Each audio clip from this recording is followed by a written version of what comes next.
আচ্ছা বলেন তো এত কিউট কেন আপনি?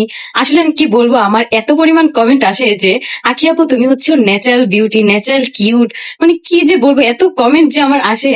হ্যাঁ, কি যে বলবো, এত মানে সবাই তোমরা আমাকে এত প্রশংসা করো, এত ভালোবাসো। আমি যে এত ভালোবাসা কোথায় রাখবো, বালিশের তলে নাকি বদনার ভিতরে, মানে আমি আসলে বুঝতে পারি না।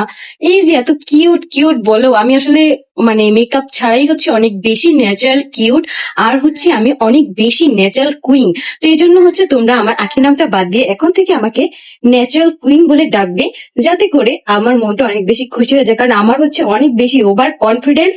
এই ওভার কনফিডেন্সের ঠেলায় আমি দাড়ি মুছ নিয়েও দেখো তোমাদের সামনে চলে আসছি। তিশান নাকি ওভার কনফিডেন্স এবং সে নাকি ন্যাচারাল কুইন, এই কথাগুলো এবং ভিডিওর মাধ্যমে ইনিয়ে বিনিয়ে খোঁচা মারল আখি তিশাকে। বলতে গেলে তিশা তার একটা ভিডিওতে বলেছিল সে মেকআপ ছাড়াই সুন্দর, কারণ সে ন্যাচারাল বিউটি, তাকে সকলে মেকআপ ছাড়াই পছন্দ করে। আর এই ভিডিওটা প্রকাশ হওয়ার পরেই রীতিমতো আখি যেন আর চুপ থাকতে পারেনি, সেও দাড়ি মোচের ফিল্টার নিয়ে এসে তিশাকে একেবারে খোঁচা মেরে ধুয়ে দিল।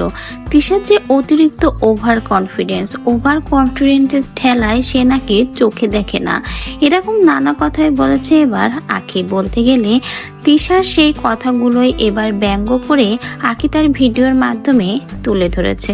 তো ভিউয়ার্স, বুঝতেই পারছেন একজন আরেকজনের বেশি ভালো সহ্য করতে পারে না। একজন যদি মুখ ফুসকে কিছু বলে, অন্য সতীন সেটা ধরে নিয়ে ব্যঙ্গ করে ভিডিও করে, যেমন তিশা আর আখি। একজন একটা কথা বলেছে, অন্যজন সেই কথা নিয়ে এবার ভিডিও করতে শুরু করে দিল।